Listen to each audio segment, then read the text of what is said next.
Picture the apostle group chat, 12 guys, 12 egos, and somehow only one of them ever finished a task he started. And shockingly, it was not Peter, the man who panicked so hard during a simple arrest that he sliced off a soldier's ear like he was trying out for a part in a medieval action movie nobody asked him to audition for, and then spent the rest of that same night denying he even knew Jesus 3 separate times to 3 separate people, basically ghosting his own best friend in public, while a rooster judged him from a fence. It was not Thomas either. The original skeptic, the guy who needed actual physical evidence that his risen Lord and Savior was real, poking around at wounds like a customer who still wants a receipt after the cashier already explained the return policy twice. It was not James and John, the so-called sons of thunder, who at one point pulled Jesus aside to ask if they could reserve VIP seating in heaven, essentially requesting backstage passes to eternity, while everybody else was still trying to digest the Sermon on the Mount. No. The most efficient, most decisive, most criminally underrated apostle in the entire crew was Judas Iscariot. And today he is finally getting the LinkedIn endorsement he never received. Think about it. While the other 11 were busy arguing about who was the greatest, falling asleep during the one prayer session that actually mattered, and generally behaving like a group project where nobody read the assignment, Judas was the only one with a functioning to-do list and an actual follow-through rate. He was the treasurer of the group, the man personally trusted with the money. And that detail alone tells you everything, because nobody hands the financial responsibilities to the guy they expect to flake. You give the bag to the one who understands numbers, deadlines, and execution. And Judas understood execution better than anyone else at that table. While the rest of the apostles were vibing through the Last Supper, getting dramatic, whispering about who could possibly betray their teacher, very suspenseful, very theatrical, Judas already knew the answer, because he had already scheduled the meeting earlier that day, already worked out the terms, already had a plan in motion while everyone else was still debating bread. That is initiative. That is what any modern hiring manager would proudly call a self-starter. He did not sit around hoping a solution would magically appear. He went out, found the decision-makers, the chief priests, negotiated terms, locked in 30 pieces of silver, and sealed the agreement before dessert was even served. 30 pieces of silver, for the record, might be the first documented freelance contract in recorded history, and Judas signed it without an agent, without a lawyer, completely self-represented, because the man clearly trusted his own value in the marketplace. Say whatever you want about the ethics involved, but you cannot say the guy lacked confidence in his negotiating skills. And then there is the kiss in the garden, which, as far as plot devices go, deserves some kind of award. Most people, if they wanted to identify someone in a crowd, would simply point a finger and say, "There he is." Judas said, "No, that is far too simple.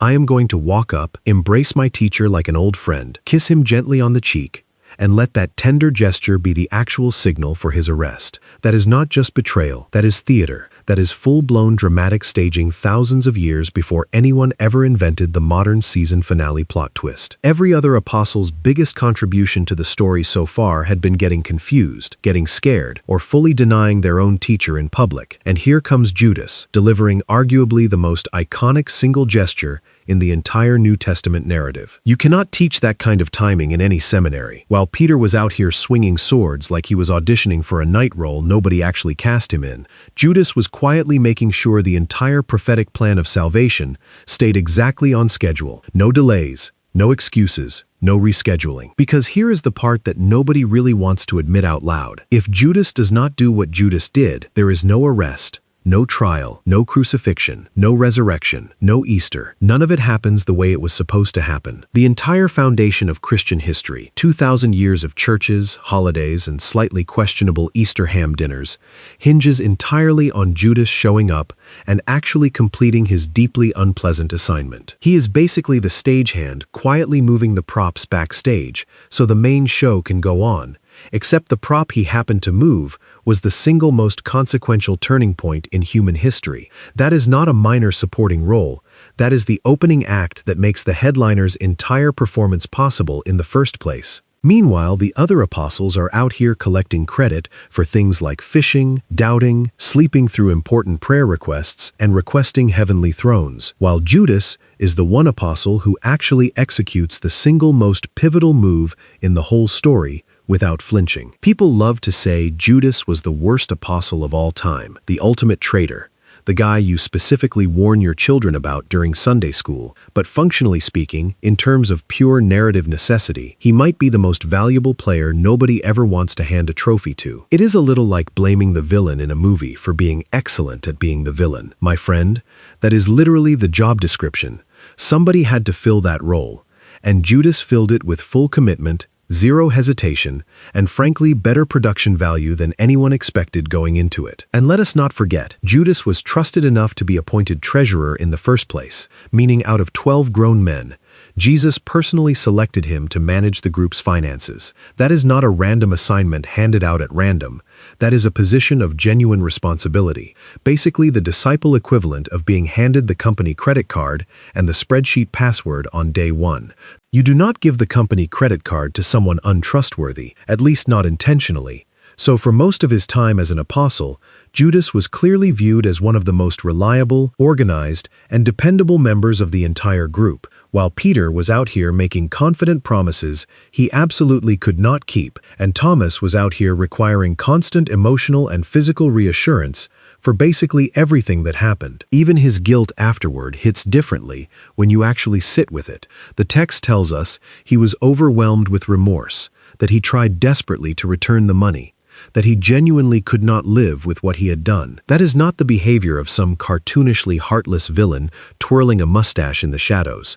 That is the behavior of a man who understood the true weight of what had just happened, arguably more deeply than almost anyone else involved in the entire story. Peter denied Jesus 3 times in one single night, and still ended up getting handed the keys to the entire church afterward, complete with a dramatic comeback arc, a full redemption tour, statues, cathedrals, the whole package. But Judas, the man who arguably grasped the stakes more clearly than anyone, never got that same grace period in the public imagination, not even close. He has been permanently typecast as history's ultimate bad guy for 2,000 consecutive years. No rebrand, no redemption arc, no second chance.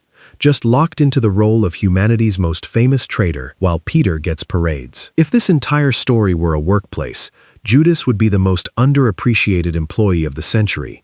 The guy who closes the single biggest deal in company history and somehow only gets remembered for the one paragraph in his performance review mentioning a conflict of interest, while the guy who panicked under pressure, publicly denied even knowing his own boss 3 separate times, and then disappeared for an entire weekend, gets promoted straight to head of the whole operation. That is basically the Apostle Hall of Fame for you, completely upside down, and nobody seems to mind. So the next time somebody tells you that Judas was definitely the worst apostle of the bunch, you can calmly explain that he was actually the most decisive, the most prepared, the most narratively essential character in the entire story, and arguably the only apostle operating with a real, functioning plan from beginning to end.